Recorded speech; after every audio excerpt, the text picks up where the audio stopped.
Well, yeah, certainly. I mean, it was our fault. We made a mistake. Spotter said it was clear. I wasn't clear, and, I didn't want to tear my car up, tear his car up either. I respect everybody, and I demand respect. And, I apologized to the guy when he came over the car, explained to him what happened, and then he took it to another level when he started calling me an idiot and whatever else. And I don't appreciate that. I'm not going to take it.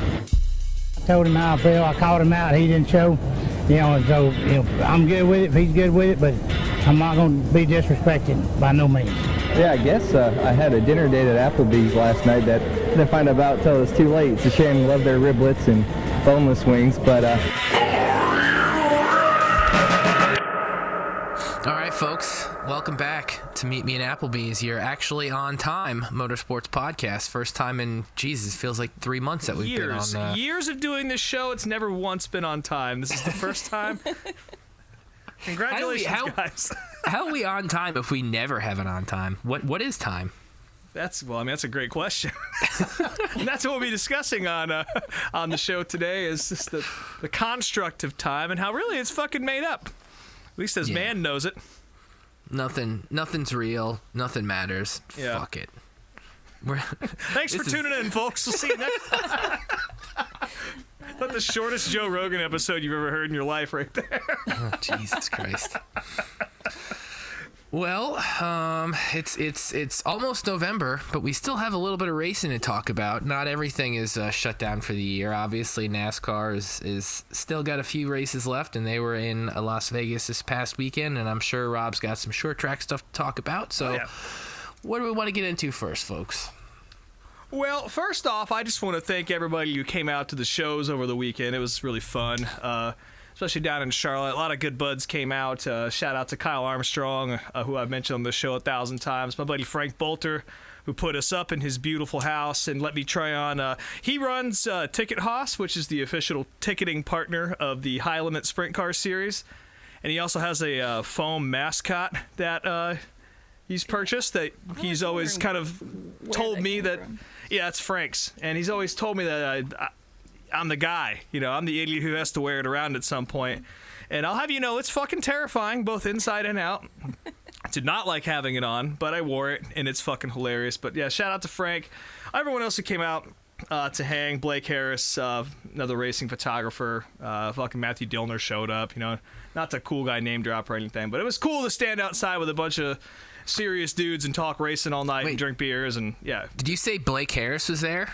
Not that Blake Harris. Okay, Blake Harris. So I was gonna ask if Caitlin Vincey was there, but no. The most famous person there was Matthew Dillner, but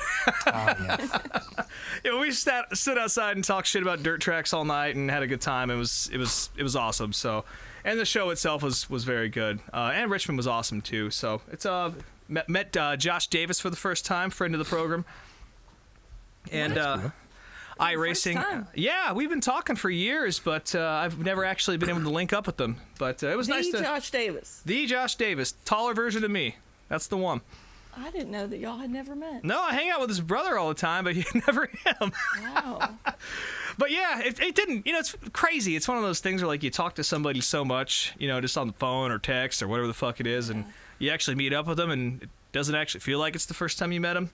Right. Because you're already boys. Well, that's what it was, and it was cool to see him out at the show in Richmond. And again, thanks to everybody at the Camel and the Beaver for making that a good time. Also, while I was in Charlotte, I did drag the boys over to the Hendrick campus. That's what it is. Some space age fucking campus. It's not like a race car is built there, or any race cars for that matter, but it's full of them. We've talked about the Hendrick Museum on here before. It's fucking awesome, and it's free. I recommend going there and checking it out if you can. They do have the Chevy Nova that Jeff Bodine drove to their first victory. I believe it was the Busch Series or whatever it was called back in those days, on display. That wasn't there last time I was there, I don't think. And of course, didn't realize he drove a sportsman car for them before. He did, yeah. That was and I think it was actually Robert G's car that Rick was sort of a co-owner or investor in. But that was the very, very start of Hendrick Motorsports. And they also have the 5 that he won Hendrick's first race in, parked right next to it. So, and again, there's Tim Richmond cars in there, all sorts of shit. It's a great place, and it's very, very free. And if you want to spend $1,000 on sheet metal, you can also do that there. But Or $100 on giant hats. Or a giant foam hat. They had the foam hats we talked shit on for sale, and they're $100 a piece. That's insane. Yes, it's a lot of That money. is fucking insane. A lot of fucking money. I saw a guy trying to buy one. So Like, it's foam. It shouldn't cost more than like $18, really. yeah, foam is expensive, but one thing that was pointed out to me, which is very funny, my guitar player Nick in These Wild Plains, he's like, man, you know what's funny about this place is that, like, aside from us, like, everyone else in here is just like a sort of not quite dumpy, but just like a middle-aged white guy in like khaki shorts who probably wants to talk to his buddies so much about what's they're both standing next to, but they just can't bring themselves to say anything that would be misconstrued as emotional. A lot of weird vibes in that place coming off the clientele. I only went there once, and I was literally by myself, so I don't have that experience. I just got to be a weirdo and stare at cars alone for hours. Yeah, it was pretty busy in there for a Tuesday afternoon. So, and again, the race shop experience is always pretty cool. I still think Childress is probably the coolest. Yeah, Childress is definitely, if you have to pick one as the one to go to that's a team, I would definitely pick the Childress one. I know there's a couple like the no longer Winston Cup Museum I still have to go to, and then like the North Carolina Racing Hall of Fame. Those are two I want to check out next time I'm down that way. That's a great museum, by the way, the North Carolina Auto Racing Hall of Fame. Plus, they have a bunch of old like dead stock and shit for sale in there, so great little gift shop. But the shitty thing about the RCR Museum is it's so far away. It's up in Welcome, pretty close to High Point and all that. So, for sure, but I mean, when you're going to that place, I mean, you're gonna be there, I would say, for at least 2 hours, like playing, because that's. I fucking stared at the 500 car for 20 minutes, like just looking at it. So yeah, it is, and again, we've talked about it on the show before, so I don't want to spend too much time on it. But like, yeah, the RCR Museum is the Childress shop from the 90s, like straight up. That's what it is, and they've preserved it as such. So it's quite the experience, and if you have non-NASCAR fans with you, I recommend taking them there, because a lot of the other race shops are just kind of boring if you don't know what you're looking at, and even then it's like 5 minutes of like staring through glass at some shit that's parked like all the way on the other side of the garage because they don't want you to look at it. Right. I will say, Penske definitely has the best like shop that's setup right. as far as fans go. With but the overhang? there's like no historical artifacts in there. They like if they had a museum in there too, it would be perfect, but they don't. It's just a gift shop. He stores all of his historical stuff in like Scottsdale. There's a Penske Racing Museum in Scottsdale, which is not anywhere near Charlotte. So or anything. yeah, why is it in Scottsdale? He's from like Ohio. That's where billionaire white guys go to drink margaritas, Brian. Good point. That's what They Mr. don't go to the Penske beach. is. They go to the desert. Exactly. But yeah, that was a great time too. Like I said, I recommend going there. If you got to pick one in the Charlotte area and you're a first timer, I guess some of the smaller shops will let you in too, and they're kind of a more one-on-one personal experience. Yeah. I've heard a lot of good stories about dropping into like front row and shit like that and JTG, and they'll basically hand you the keys or something. I only get one visitor a week, so Yeah. You might get to drive one of BJ McLeod's cards if you stop in there, so. Why the hell not? I mean, he's not gonna have a cup team next year. Fuck it. fucking Get in there, kid. cares? You know, that is something I haven't thought of yet, is that the 78 is going to go away in Cup, and that's kind of sad. I always is liked kinda pulling sad. for them in Cup, though I know BJ McLeod Motorsports is still going to be around next year, and there should be a lot faster since he's a fucking millionaire now, but yeah, I always thought it was admirable of them to take a stab at Cup with this new formula, and it kind of proved that the whole charter system actually does. It doesn't screw the little guys when you're on the ground floor, but I don't know who the fuck else is going to be able to buy into this. Imagine if he just decides to take like 10 million of that 40 million and just say, fuck it, we are winning the 500 next year. That would be sick. Oh my Like God. just put like a Oh my titanium God. skull motor in and just Fuck take it to the front. Yes. Now I'm fired up, dude. But yeah, that was my weekend in Charlotte. Again, thanks to everyone who made it special. I will be going back for the World Finals. I bought my plane ticket. Be there on Friday and Saturday night, and I'll be watching the championship race in in Phoenix, somewhere in the Charlotte area. We got to talk about that because I don't know the weekend schedule yet. I'm pretty sure I'm going. Shit! I think mainly it kind of hinges on A, where I'm staying, and B, what the plan is to watch the Cup race on Sunday, because it's either I leave early or Sunday morning and watch from home, or ideally I'd like to stay in Charlotte and like hang out and watch with some people. Like I gotta imagine there's shit going on to watch the end. It's got to be an Applebee's somewhere. Yeah. So I just haven't reached out to anybody I know there yet. So well, we'll shoot the shit about that. And definitely, that'd be awesome if both of you guys are able to make it out. Because again, the World Finals is a fucking sweet show. Not the best racing you're ever gonna see, but just a ton of it. Yeah. So. But there was racing in Vegas. Speaking of dusty ass places like the Charlotte Dirt Track. I tried to watch the Vegas Xfinity race from the van. Mm-hmm. And then we went to this place called the Franklin in Richmond to finish it up. And by the time I got out of the van and into the bar, it had been red flagged for like 25 minutes for some fucking reason. So I never turned it back on, only to find out that Riley Herbst had won. So. Yeah, I didn't really watch much of it at all because I had shit going on. Like I listened to the first portion of the race and was kind of like checking my phone to see what was going on. It seemed like Riley just had the last like third of the race wrapped up. So yeah, Ashley, did we miss anything?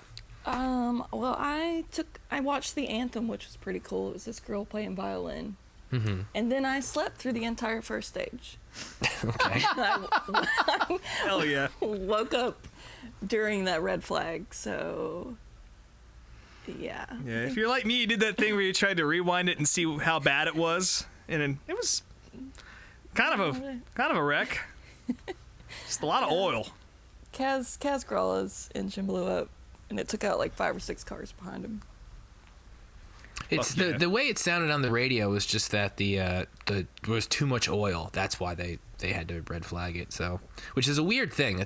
You don't usually get a red flag for that. Too much oil, yeah. But I mean, there's been so many instances of the playoffs being affected by track conditions not being up to snuff or liquid on track or whatever. So, I imagine NASCAR was doing their due diligence there to make sure that nobody had anything to cry about come Monday morning. Yeah, that's fair.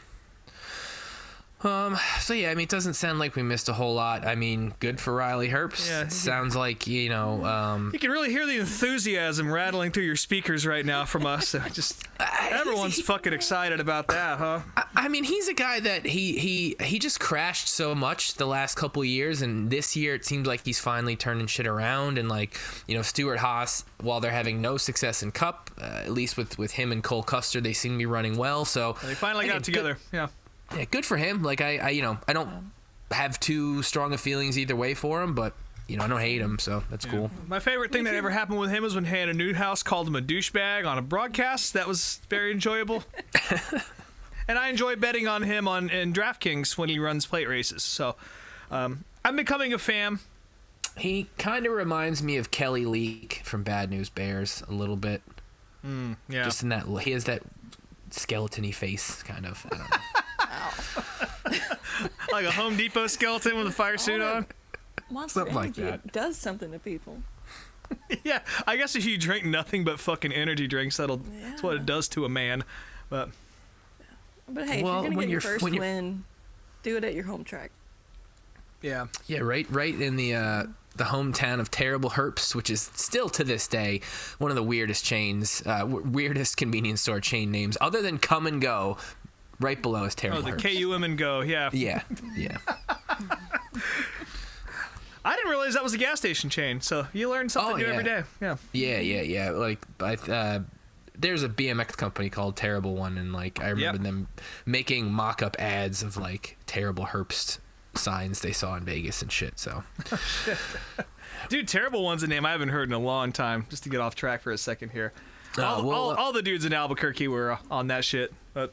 Yeah, I used to be myself, but I don't know. I hate BMX now, so it's fine. Fair enough. Just, it's all awful. I got nothing good to say about anything today. It's wonderful. Well, how about that cup race, huh? I'm the only one who probably enjoyed that shit. Good to say about that. Hell yeah. Kyle Larson getting a big win there. I really thought Christopher Bell was going to get him. He almost did. Yeah, he almost did. But I took solace in how like pissed off he was for losing. His little stupid child baby face just like trying to suppress his anger that he couldn't wreck Larson. Yeah. I'm glad he didn't. I know they don't get along. Well, I know they're friends, but on track they are pretty aggressive with each other, and I think they sort of have a private one-on-one kind of thing going on. You know, Tony Stewart used to say that Kenny Irwin, I feel like it's just a real aside here. You know how Kenny Wallace always just says random shit? Great Dale Earnhardt Sr. I feel like I just did something like that. You know, Tony Stewart used to say, but Tony Stewart used to say that Kenny Irwin was always the guy he watched on the timesheets because they used to race each other in USAC and sprint cars and all that. And I get the feeling that, you know, Kyle Larson and Chris Bell are kind of the same way. And they definitely race each other hard and get pissed at each other, but it was cool to see them race each other with respect, too. So good on Chris for not just driving it in there like Stephen Nasse would have. And I didn't care about the playoffs until now. So suddenly it's a great system. Everything's fine. I love that, Kyle Larson gets what he deserves. And that's a big week for that motherfucker, too. Winning his own championship that he set up, fucking tested an IndyCar. 2 years in a row. That's very funny. Man, there was something else I was going to say about him, too, but I totally slipped my mind. But yeah, we'll see. It's feast or famine for the five. And it's very stressful for me. Always has been, because he seems to find the fence every single race, whether he wins or not. And it's always very stressful to watch. So we'll see if they can actually hold it together and get through Phoenix, because, there's about 4 or 5 other guys here who could make it there and are a bit more consistent. There's only going to be 3 guys, Rob. Let's just say that. There's going to be 3 more guys that make it. Oh, I know, but I'm just saying, like, out of the ones left, there are more than 3 other guys who, if they make it to Phoenix, can probably put up a more reliable showing than Kyle Larson could. But Larson won there when he won the title, didn't he? He did. He had to. He did. He had to have, because you gotta win that race. Yeah. Now that I'm realizing that, like, NASCAR, I guess. So I was watching this. Real quick aside. I was watching this Slapshoes video he posted the other day about how NASCAR's viral moment failed. And it was, he more or less said in that video, and I guess I never really thought about it till he made the statement that, like, NASCAR encourages other drivers that aren't in the playoffs to, like, let the championship contenders win. Like, don't even race them if you're near them. And I guess I didn't realize that's what Ryan Blaney did last year. Like, he could have beat Joey Logano, but was told to back off, supposedly. Yep, that's what happened. So... anyways, yeah, it's more playoffs. Of a Team Penske thing, I guess. Roger Penske is very much it's a company first kind of thing. He'll let him race, but Slapshoes made it sound like this was a NASCAR directive, not a Penske thing. Interesting. Like, within all competitors. But so. I know that Penske across the board has always been okay with oh yeah, for running sure. his shit. Not quite like a Formula One team, but like you don't want to let the captain down. So. Yeah. But speaking of Ryan Blaney, getting DQ'd and then not DQ'd, so that's been a fun week for him. It was the only joy I had from this weekend. Was him getting those fucking points back. Holy shit. Yeah. And that's what I'm saying, man. Like, there's so many guys who, if they make it to Phoenix, can really make a statement. I think Ryan Blaney is definitely one of those dudes. Has not had the best season. Definitely a lot of downs, but when he's on, he's on. Phoenix in the spring. That's right, yeah. And then, of course, Denny Hamlin is the same level. And then Martin Truex Jr., if his crew chief didn't hate him so fucking much. I'm convinced he's been, like, talking to Danica or some shit, because that tire call was... he hung him out to dry. And my God, how incredibly fast he dropped to the back. Yeah. Wow. Yeah, the one time they bring a fast car to the track in, like, how many weeks, and, yeah, they sink their own ships, but... still, I'm still going to put Truex in my Final Four here. So, nevertheless. I do kind of feel like Blaney, he's picked it up the last few races, and maybe he's having like a Logano type season where he's kind of like okay all year, but then all of a sudden the very end, oh, what the fuck? Like, he's the champion. I guess we'll see what happens in a couple weeks. Yeah, I mean, it's the same thing Tony Stewart did back in the day with his 4th championship. So, Dale Jr. seems to think it's going to happen. So, he's the only Junior one. Says it. Hey. No offense. I like Blaney too. I like Blaney too, but I don't think he's got it this year. Yeah, I don't think so either. But I've been wrong every fucking single year. Even when Larson won the championship, I was wrong about that, and I wanted it to happen. So it goes. But yeah, I again, this last race really showing that this car is just exclusively built for these fucking intermediate tracks. That's pretty much it. Another good show. I really thought that race from a non-biased perspective was pretty good. Yeah, it was fine. Yeah, a lot of tire issues. Yeah, that was something. And Ty Gibbs, like the actual wheel assembly coming apart and like the inside of the wheel like shaving off. Did you see that? Yeah. Well, apparently, like that was a loose lug thing, though, I guess. But the lug was loose, and then it like rests on like the brake calipers or some shit. I forget. I heard it described somewhere, and basically like when that lug nut is loose, it rests on a certain part of the car in a way that will actually shave the inside of the wheel off, and it just shoots off. Yeah, because that has happened before this year, so it's weird to see. But yeah, you're right. It's definitely something that it just has to be like a hair off, and it can do that. Yeah. So I thought, but after all that happened in qualifying, I thought it was going to be way more of a shit show with tire failures. But apparently that's what happened to Chase, right? Chase had a tire go down, and Larson actually almost had a tire go down as well. And Suarez in practice. Yeah. And then during the race, fucking Briscoe, Hocevar, Eric Jones. Yeah. All the boys. The dogs. Bowman. Yeah, Bowman had a big one. Yeah. But all that said, I really wish that if they're gonna not have this championship race in in Homestead where it belongs, and I know it'll never happen, but I wouldn't mind seeing that in Vegas. It's funny that you mentioned that because this and Homestead were talked about on Denny's podcast, and I forget, is it Vegas that's owned by it's SMI? It's an SMI track. Yeah. Well, that's why I say it's not going to happen, is because NASCAR does not want to sell out their championship event to a different vendor. Yeah. So it's going to be a NASCAR-owned track, or what was formerly ISC, or I guess currently is ISC. I don't fucking know. But that's why they're at Phoenix. That's why they go to Homestead, and that's why they'll never go to Vegas. But it would be kind of cool, right? It'd be better than Phoenix. It'd be okay. It'd be better than fucking Phoenix. Yeah, better than Phoenix. I don't know. I think I'm okay with Homestead personally, but I love Homestead. Yeah. It's where it belongs. Yeah. And I'm trying to think. So I guess what short track news do we have, Rob? I know unfortunately the legendary Freddie Smith passed away this past weekend. Yeah, Freddie Smith did pass away. I'd heard tell that he wasn't doing so well when I was at the Beaver. Of course, a lot of dirt late model folks were out there talking about it on the patios. We were drinking beers, and unfortunately the saddest possible outcome did happen. He did pass away at 76. An absolute fucking legend, Freddie Smith was. 785 career victories in a dirt late model. Dale Earnhardt respected the shit out of him. That tells you anything. I think he won, was it 5, 7? He won 5 dirt track world championships. He was like the king of Pennsboro. I think he won his last race well into his 60s. Just a fucking monster driver, and it's a shame that he's gone. An absolute was a legend until the day he died, and drove a race car almost up until the very end. So I know a lot of my buddies are hurting because of that. He always stayed present at the racetrack, and we're thinking about all them and his family. But rest in peace, Freddie Smith. You were an absolute legend.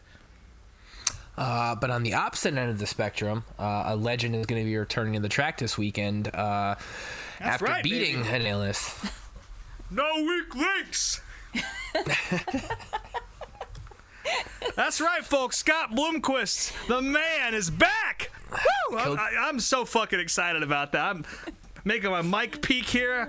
Well, I mean, the man had a cancer diagnosis this year. It's awesome. It's awesome to see him back. I don't know what he's going to do. Of course, this weekend is the Dirt Track World Championship now at Eldora, since Pennsboro's not ready, and I bet you Tony Stewart owns the rights to it, so it's never leaving. But that's a big, big event. The Lucas Oil Late Model Championship is going to be settled this weekend, and Bloomer's throwing his hat in the ring for at least to see how well he can do on the race. I don't know what to expect out of him. He's looking a little tender at the beginning of the year down in Florida at East Bay when he tried to run. So hopefully he's feeling better and he can put up a little bit more of a fight here at Eldora. But of course, I'm willing to bet the aliens recharged him with all the necessary nutrients to get him back in victory lane. Made some calls, got the hoses plugged in, and he's ready to rip now. That fucking black oil, the X-Files DNA shit. Yeah, that's right. God, I can't believe Scott Bloomquist is back. It's awesome. I didn't think that would happen this year, but I'm glad to see him come back for the last, besides from the World Finals anyway, one of the last big shows of the year. And, of course, the championship decider for the Lucas Oil Late Model Series. As I mentioned previously on this show, they have a playoff format that I also don't like that is going to screw, most likely, the guy who should be taking the trophy home this year, which is Ricky Thornton Jr.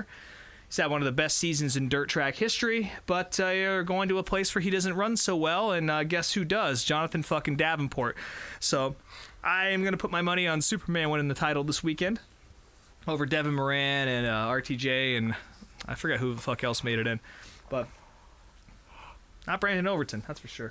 But it'll be a good show on Flow Racing Thursday, Friday, Saturday night, and I recommend tuning into that if you can, because it's going to be awesome. And again, Scott Bloomquist. More Scott Bloomquist, the better. Do you guys agree with that?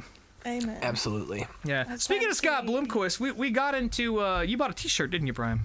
I bought a very nice Scott Bloomquist Freedom Tour sweatshirt that has way too much red, white, and blue all over. It's not usually the color scheme that I go with, but the price was right, and it was too insane of a shirt to not buy. It's honestly one of the more mellow ones. It's one of the more mellow ones in the sense that it doesn't have any skulls or any aliens or any like cyborgs on it.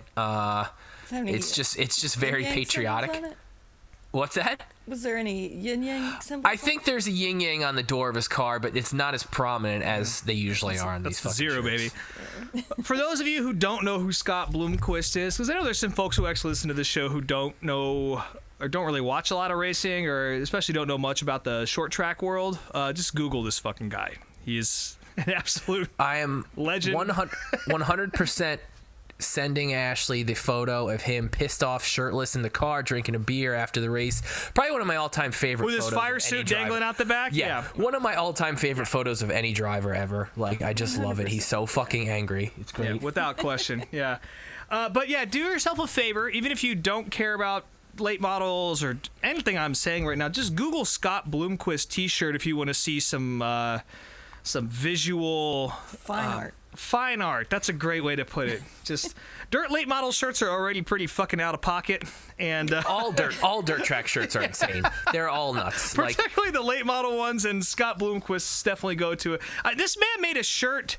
He's selling merch for his alien abduction. Let's just say that. So.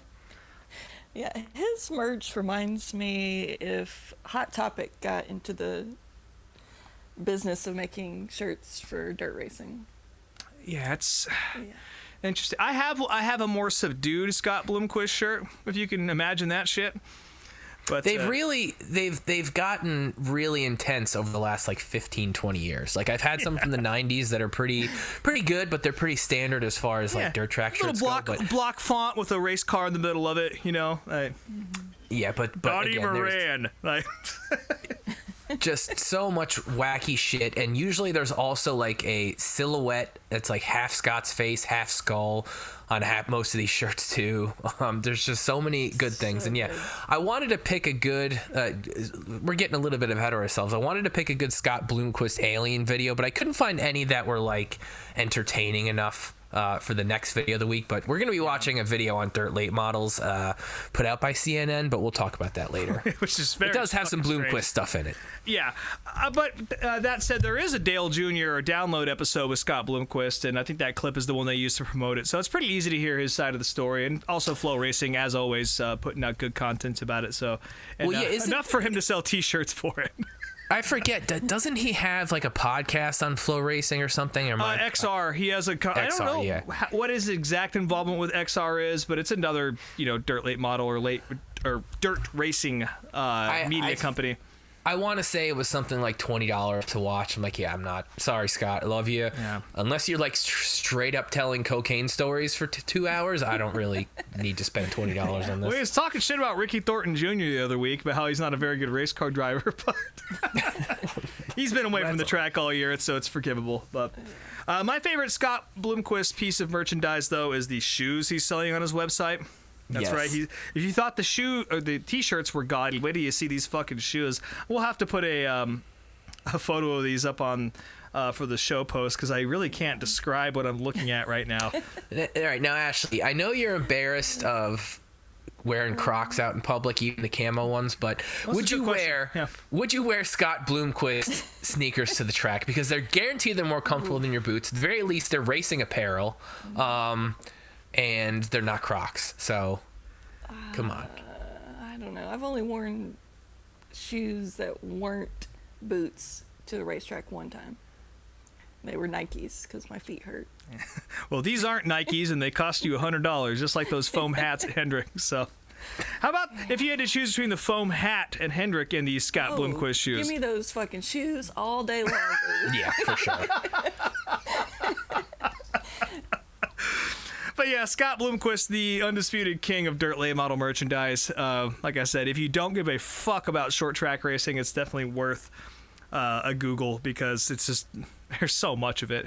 His actual store these days is pretty subdued in comparison to what it once was. But yeah, still some wild shit that you can get your little hands on if you want. I wonder if he's still doing those bootleg cameos. Like for those who didn't see him during COVID, he started doing these weird cameo videos through some racing website that were, again, way too much money. Yeah. But in pretty much every single video, he would do a shot of something or pull off of a bottle. So his crown. It would always just take, like, before here's a shot of crown for your birthday. Yeah, just fucking doing shots on camera. Like, I just love it. Like, it's so good. Yeah, he rips. Some sad news. With all his Crown Royal bags. Yeah, what does he do with them? Yeah. He puts.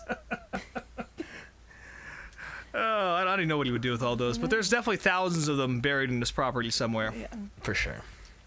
But yeah, that guy's a fucking folk hero. Some sad news coming out of Texas, though. Devil's Bowl Speedway closing down their final races this weekend. They're featuring the World of Outlaws Sprint Car Series. I want to say that was I said this earlier. I get the Cotton Bowl and Devil's Bowl mixed up. So I'm sure someone out there, you can slap me when you see me for saying this, but I'm pretty sure, if I'm wrong anyway, Devil's Bowl was the first track that the World of Outlaws ever raced at. And sadly, that facility is being closed down. Apparently, it's going to get mowed down and turned into a FedEx facility because Lord knows we need more of that shit. But yeah, very, very sad to see a racetrack close, especially in Texas, and one that's that legendary because there's not a whole lot left down there. So I'm going to raise my my Busch that I'm drinking here. It's a Busch can that I brought to Thompson with me, which this is a little biblical miracle here. This thing was still cold after rolling around in my trunk. I went out to my car, found it in my trunk. It's like, I don't have any beer. I'll drink this while doing the podcast. I touched it, and it was very cold. So, what's the fucking temps up there? Like 50. I don't know. It's a miracle. I'm willing to bet the aliens knew that you're going to be talking about Scott, so they wanted to make sure you're properly prepared. That's true. And as we pay our respects to Devil's Bowl Speedway, never got a chance to go, and I'm pretty sure there's a documentary about the street stock division there or something. I don't know. I will try and find that because that would be a fun one for us to watch. But RIP Devil's Bowl. You got one last shot to watch it if you have a Dirt Business subscription this weekend. I'm taking up a lot of time on the short track thing here since we talked about T-shirts, so I'll move this along real quick. Jade Avedizian, who is probably going to end up bombing out of trucks in a few years like most people for the Toyota Development Program do. She picked up the Extreme Outlaw Midget Championship, so that's a pretty big deal. She's quite a race car driver, and I expect that we'll all get to see a lot more of her in the future. Hopefully she doesn't get swallowed up by the NASCAR thing too much. Because she is very talented. The Winchester 400 was very fucking interesting. Reggie Ruggiero. Nope, not Reggie. Gio Ruggiero. Sorry, I slipped in the modified mode there for a second. Gio Ruggiero moves Stephen Nasse for the win. And Stephen Nasse, of course, big fucking surprise, didn't like it. Went up on the front stretch and made a big show out of it. His dad hopped over the fence, and as Gio starts to do his burnout, just whips his dad like a rag doll into the ground. Real fucking dumb. Just and then Nasties are trying to make it out like he did it on purpose, or not necessarily on purpose. It's like he should have seen him. And it's just like, well, don't walk on a live racetrack. But anyway, this is the second week in a row where there's been some big nonsense where somebody gets hurt, and it does not paint the sport in a good light. Speaking of which, Sammy Ramo from last week we were talking about did get that NASCAR ban. That came down right after we did our show.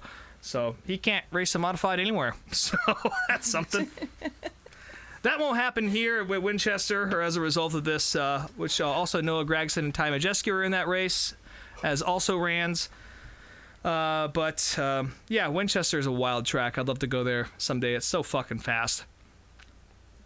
So goddamn fast. In my short track news, that Rent-A-Wreck team just finally followed me back on Instagram, but yet and says they're still booking dates for next year, but has yet to respond to my request to book a date for this fucking thing. These idiots. Take this man's money. Seriously, I want to fucking win or dump the thing into turn 4. One or the other.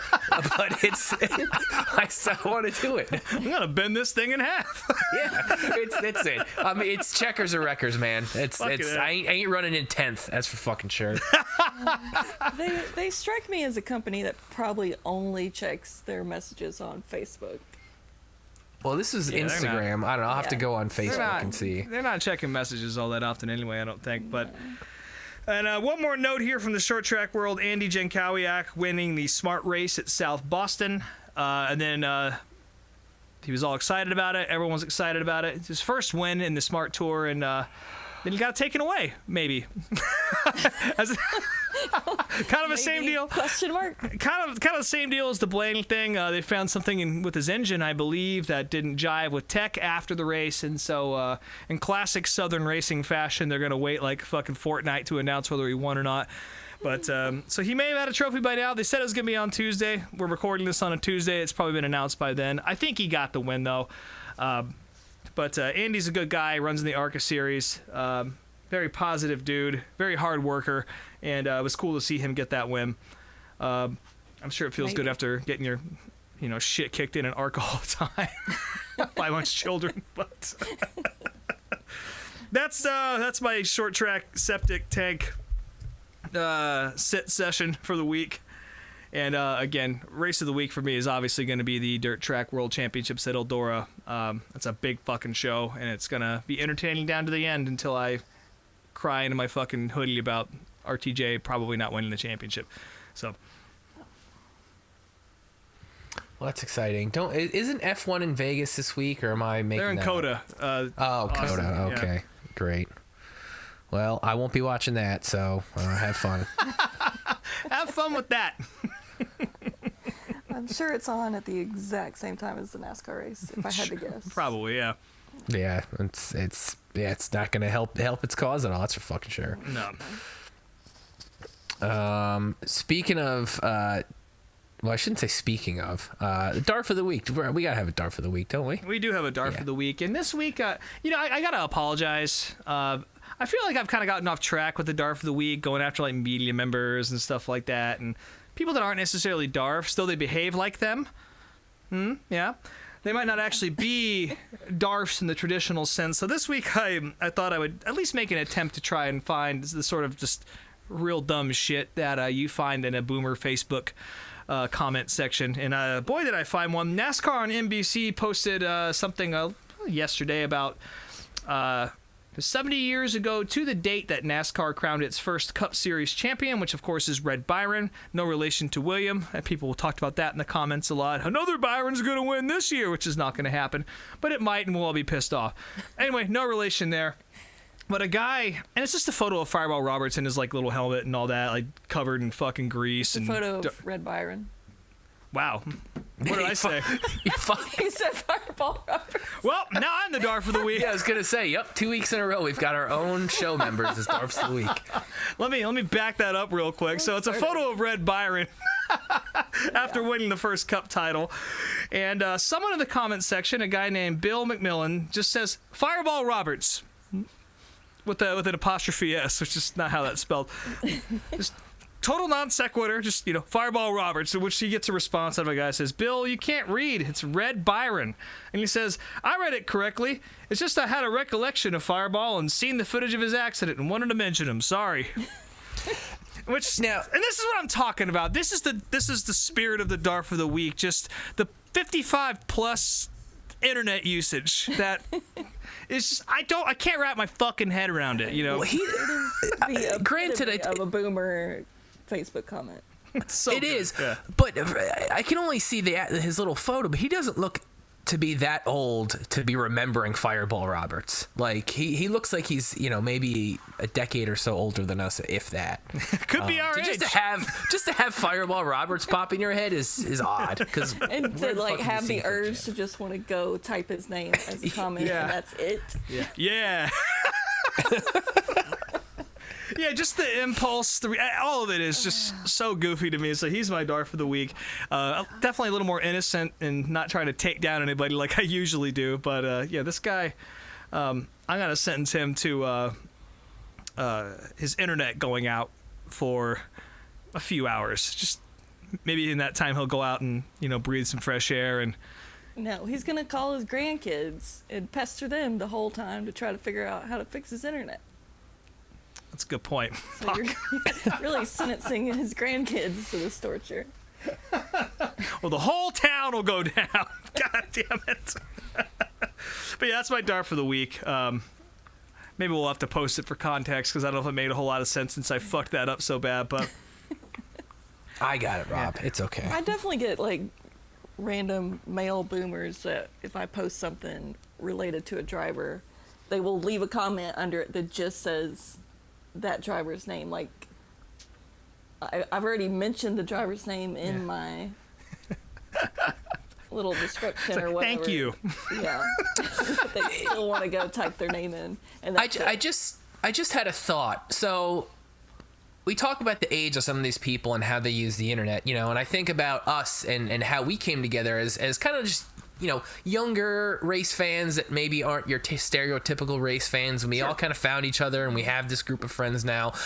I think some of these other old NASCAR fans don't have that, so that's how they get their jollies out, is they don't have other friends to talk about racing. They just post random names and random thoughts about racing and Fireball Roberts. To do with anything else. Do you think that he thought that comment was a search engine? I mean, maybe. I don't know. Stranger things have happened. Yeah, I know who it is.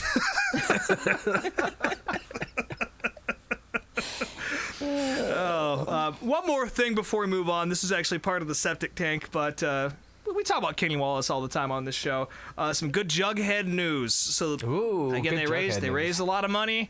Well more than the goal that they were trying to raise on the GoFundMe, and he goes to the Mayo Clinic on October 30th to get treatment. So how about that? A little positive news there in your feed, since I'm sure it's just the darkest shit imaginable happening on all of your feeds right now. But yeah, a little positivity in the world there for you. Jughead's going to go get treatment, and hopefully that'll set his ship right.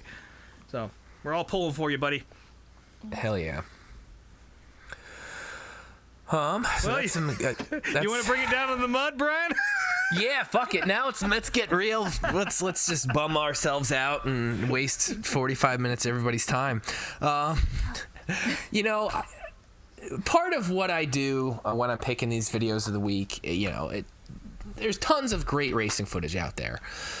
And we watch that sometimes. But one thing I like to do is find shows and moments where NASCAR either like does a collaboration with like a TV show or a band or something. Well, something the QVC thing we watched earlier is a great example of them sort of cross-pollinating. Yeah, anytime NASCAR drivers are out of their element and on TV doing something, I'm interested to at least see what the fuck's going on. So I don't know what prompted me to search NASCAR roast in my YouTube app, but this is what came up, and this was a 2011 Speed Channel special production of the Budweiser roast of Kevin Harvick. It was, an hour-long special that I thought it ran like mid-2000s, but no, it was actually 2011. So this is kind of right when I was a lapsed fan for a while, and this is kind of when I was becoming a regular fan of the sport again. But this I did not. What brought you back in? Yeah, it was the. This is what fucking. Finally. And yeah, it's kind of, I guess, what you would expect. You've got a couple professional comedians in there, if you want to call them professional comedians, and then you've got a handful of different drivers up there to talk shit in a very PG, if that, manner, because again, this is NASCAR, and I don't know. Tony Stewart was. Tony Stewart, we're getting ahead of ourselves. Tony Stewart brought it up to maybe a PG TV 14 level, I would say. Not even TV 14. Yeah, TV 14. Which is somehow less than PG 13 when you really think about it, but I something like that. Yeah. But so anyways, this show was hosted by a guy named Jeremy Hotz. Again, comedian never fucking heard of in my life. Roasts themselves, like, for a roast to be good and entertaining, I mean, you got to have a very strong dais, and you got to have a subject that's willing to play along.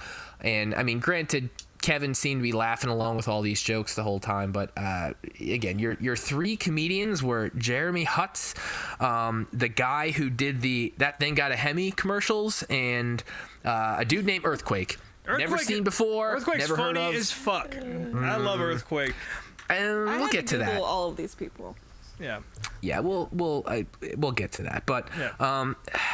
We're not gonna go. Definitely not gonna go blow by blow here, because it's Kevin Harvick. You should probably know what you're getting here. You're getting anger management jokes. You're getting Delana jokes. That's mostly it. I mean, that's really all there is to talk shit on Kevin. I think the Budweiser girls take some strays once in a while. Yeah, the strays. I felt like the poor, right off the fucking bat, the Busch Beer girl or the Budweiser girls, like the host makes a very off-color joke involving Busch Beer. Put two and two together, folks. And just every commercial break they're getting shit from somebody. Poor girls just standing there. I feel like they weren't warned that they were gonna be, subjected to some jokes before they threw them up there on stage. This guy, the host, he's talking shit about cats. He's get the fuck out of here, man. He's saying guys can't have cats. What the fuck is wrong with you? Grow the fuck up. You know how many gnarly dictators and world leaders have had fucking cats? Like this is why Brian didn't like it. Now, listen. Now it's personal.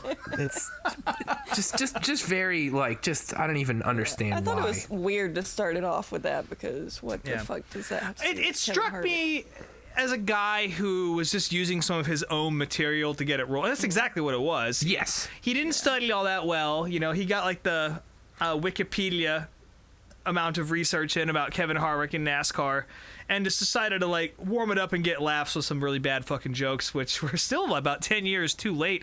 I should have realized it was from 2011, but it certainly feels a lot closer to the sort of post American Pie era of comedy. So the first driver up was Elliott Sadler, who I would say the one thing that I learned here that I was shocked by was that he won 9 fucking races. Like, I could not believe that. His wins all came during the time I was not really paying a whole lot of attention to NASCAR. So yeah, 9 fucking wins for that guy. Holy shit. I would say, so right off the bat, probably his best joke, and really, I would say the subject of this roast was not Kevin Harvick, but more Mike Dillon. This man. Elliott starts it off strong by saying he wanted to follow Mike Dillon, but in reality, who the fuck ever follows Mike Dillon anywhere? So that was who a good in NASCAR has ever followed Mike Dillon? He made a very forced joke about somehow relating valet parking to NASCAR parking Kevin, like just awful. He was somehow worried that Kevin was going to punch his 1-year-old. Like I was going to bring my child to this, but I was worried you were going to punch it. Like, what? I liked that. Okay. That's funny. I mean, punching children is always funny, but it's just... Yeah. Really, I was just surprised at how eloquent Elliott Sadler was. I mean, compared to some of the other people on this roast, yeah, sure. And he made some, like, I guess this is right when Kevin had a little feud with Joey Logano. He also said Kevin wears the thong in the family. You know, everybody always makes the Delana wears the pants joke, but Kevin, I guess, wears the thong. Next up was Earthquake. Again, this guy, never seen or heard of him, never heard this name, nothing. All these fucking guys, their resumes are very, very, very short, and they're all like bit parts. There's no starring roles, there's no Netflix specials, there's nothing. It's just these guys were like friends and, you know, bit comedians of other bigger comedians, and just nobody ever heard of. Earthquake was definitely the biggest one out of the bunch. But yeah, he kind of got relegated to roasts and shit like that, and never really made it off of, like, you know, Apollo, BET kind of stuff. In saying that, I would say he was probably, out of the 3 comedians, he was definitely the best comedian, for sure. Like, there's no doubt about it.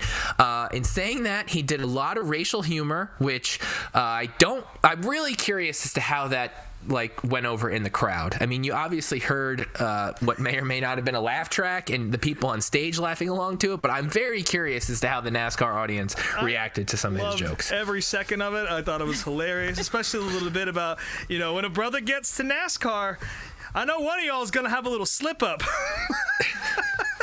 Well, that was your favorite. I died. It was amazing, and it happened. So it did happen. It did happen. Yeah, it took a lot longer than he predicted, but it did happen. In saying that, though, he did make a very funny joke about Brad Daugherty being not black, which I thought that was funny. He's like, the only way you could tell is with an HD TV, apparently. And his best joke, though, this was his best joke. He's like, he didn't know who Mike Dillon or Elliott Sadler were. So I kept Googling them, and all that comes up is possible Klan members. That's it. Best joke of the whole fucking show. That's it. The best joke of the whole show, for sure. You can see it didn't look like Elliott or Mike were laughing over there. No, they didn't like that one at all. No. I loved it. Also, Elliott Sadler's jacket caught astray at some point. I enjoyed that because he looked like he fucking ran a Motel 6 in the 70s. So... Yeah, it was very, very weird. Earthquake's funny. I recommend looking up the Chappelle... I forget what it's called, Chappelle and Friends, some shit like that. I don't know. Chappelle did a special for him not all that long ago. Because he's sort of a lost comedian who's a lot funnier than people give him credit for. But yeah, but he was okay. Next up was go ahead. I was gonna say the real comedy's about to come up here. Oh yeah. Well, next up was Delana Harvick, and you know, again, all her stuff is probably about as predictable as you would think it would be. She was fine as far as her presence and being able to deliver her jokes, so she gets points for that, I guess. But I mean, yeah, as far as her actual humor, pretty fucking boring. Although she did say Kevin cried a lot, which again was weird. Yeah. I feel like for every joke that was thrown Kevin's way, he was most offended by Delana saying that he cried during the Jersey Shore. He definitely reacted more to that than anything else on the show. Kind of happened for real, didn't it? Not a joke, apparently. Mm-hmm. And next up, the who is the unofficial star of the show, Mike Dillon. Now, this motherfucker, like, granted, you know, he's spawned these two golden children that have really done nothing to earn their keep in the family. And when you look at him, you understand why. Because how the fuck did he ever get in a position to even be able to marry into the Childers family? He has zero charisma. He cannot deliver any of his fucking jokes. He can't even barely talk. And yet this man is... He definitely... He played the Childers role on the show because there's no fucking way Richard was going to get up there and tell any jokes. He was out there laughing his ass off. He was there, but he let his son-in-law take the heat there because Jesus Christ, he could not wait to get out of that position. He just kind of farted out his lines as poorly as he possibly could. I was like, all right, I'm done, and then just got off stage. I didn't understand half the words he said. Yeah, I know. It was like watching a guy who had a stroke recently try to buy stamps at the post office with cash. That's what it was like. It was fucked. We've all seen that. I don't know, like... It was bad. It was really bad. It was really... No jokes whatsoever. He just kind of mumbled for a little while. Joke. Yep. Or like maybe trying to tell him his wife that he loves her or something on their anniversary or some shit, you know. Maybe all those guys at the Hendrick Museum who, you know, just kind of floating along next to each other and don't know what to say, you know, because they don't want to come off as gay or a pussy to their friends or whatever. And, you know, that was Mike Dillon on this show. Yeah. Yes. Him and Ty Dillon are also twins. Holy shit. That's what I was thinking. And like, some people don't look 100% like their parents, but Ty Dillon looks just like his dad. Yes, 100%. Next up is the Last Comedian, John Reep, who, again, he was the guy that did that thing out of Hemi commercials in the 2000s, and apparently... He was my least favorite. Oh, he was awful. He was even worse than the host. He was just awful. He'd made some really bad double entendre jokes about tweets and Twitter, because apparently Delana was big on Twitter at this time. And yeah, he was just short, he rushed, wasn't funny, and again, apparently won Last Comic Standing. How? Couldn't fucking tell you, because he was the least funny guy. What's that? Because who watched it? I don't, no fucking idea. I mean, it was on NBC, it was a big show, but you know, I didn't watch it. And then the last guy that isn't Kevin was Tony Stewart. And, you know, Tony, he had some jokes. He was good with his delivery. I mean, Tony's a fairly funny guy. You know, he's witty. He's able to be humorous on the fly. So he definitely had some jokes, and he had some risque ones. He definitely made a joke about banging Delana, which was funny, and Kevin wearing a thong. The second appearance of that. Yeah, it was fine. But yeah, definitely some weird. You know, I'm going to take your wife energy going on there, which, you know, again, apparently it worked for them because, you know, only a couple years later, Kevin would be driving for Tony. So I guess it's all in good fun over there, whatever the fuck happens in the bus lot. So, yeah. And then finally wrapping it up, Kevin takes the stage. And again, Kevin, he had a fairly good sense of humor. Again, not that he really got... You know, nothing too personal was said about him. He made a bunch of fat jokes about Tony Stewart, and for some reason, Tony's really hairy, which I don't, whatever. He definitely called Earthquake precious with balls, and then also said he loved his episode of Cops. So Kevin got back with some racial humor himself on the show. Earthquake was laughing his ass off, so yeah, so lucky he did. Yeah. But I mean, that was it, man. And I'm sorry. You know, this isn't the first time I've apologized to the listeners of this show for some of my choices with videos, and this is another time I'm gonna have to, because it was awful. I'm not even gonna post a clip on Instagram. You know, A, because the video quality is dog shit, and B, because like. I think the Klansman thing should probably. The Klansman's probably the one joke that would go up there. Probably regardless. Go up. Yeah. Yeah. So I'd like that maybe to stay I'll post alive. That. My question is, why did Ron Hornaday's part get cut, or did he just never go up there? But he was sitting on stage. Yeah, they made a joke about him too, and he never went up. Yeah. Maybe it got cut. I don't know. I mean, I have to assume they filmed, you know, hour and a half shit at least, and, you know, cut it down for TV. So Mike Dillon couldn't have been worse than Mike Dillon. I mean, yeah, but were you gonna not let Pop's son-in-law on the show? Special boy, quite literally. Yes, Special boy. yeah, the original Special the Boy. OG Special Boy. So yeah, again, I'm very sorry you guys had to watch that, but if you want some actual good topical humor, just go on Twitter right now and check out Bubba Wallace and Brian Blaney roasting themselves all day long. Right. Yeah. Very funny. Very, very funny stuff there. They got some good barbs on each other, and I know Bubba really wanted to end with a kill shot about Byron and Blaney's sister, but he couldn't bring himself to do it. He tweeted that he had something in the chamber, and I guarantee that's what it was, but he wasn't going to tweet that out. So no question. Yeah. I gotta say, I'm very surprised that something like that roast was even, I don't know if allowed by NASCAR is the right thing to do or to say about it, but like, it's kind of shocking, especially since that was definitely the era where people was really complaining about drivers not having personality, being very, whitewashed and PC, whatever the fuck it is. But that was certainly, it wasn't like some R-rated shit, but it was pretty. I can't imagine NASCAR producing something like that now, or anything NASCAR related being produced like that now. Well, I feel like that might change with this Netflix special that's coming out, but I guess we'll see. I mean, it's not going to be necessarily as humorous, but I feel like it's probably going to be a bit, you would hope, more risque and more exposing than a lot of the content that's been put out about drivers and whatnot the last handful of years. But who knows? It remains to be seen. I think what's different now, though, is just with the way media's changed and how.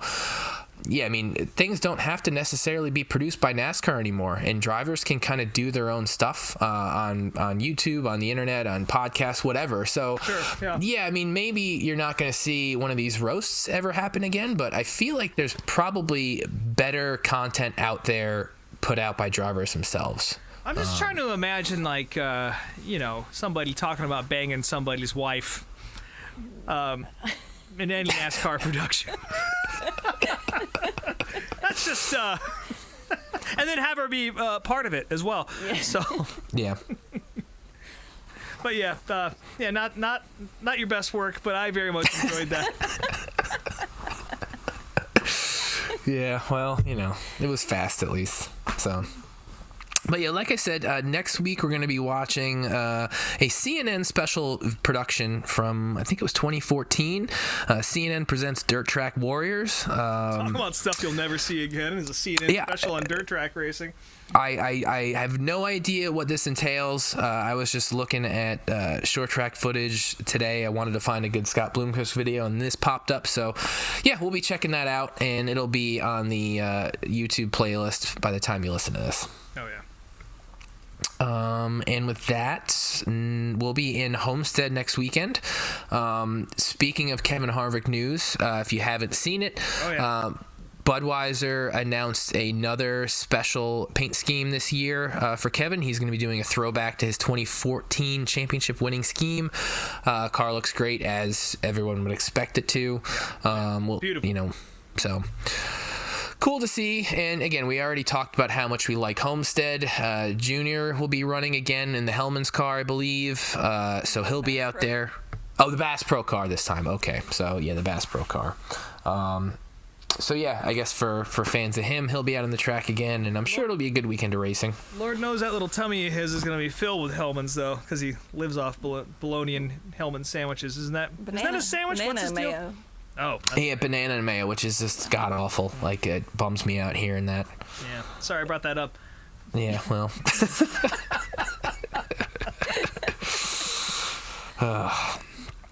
And yeah, what else? We already talked about. We talked about short track stuff. I'm trying to think. Is there anything else in the racing world that we should be looking forward to this weekend, Rob?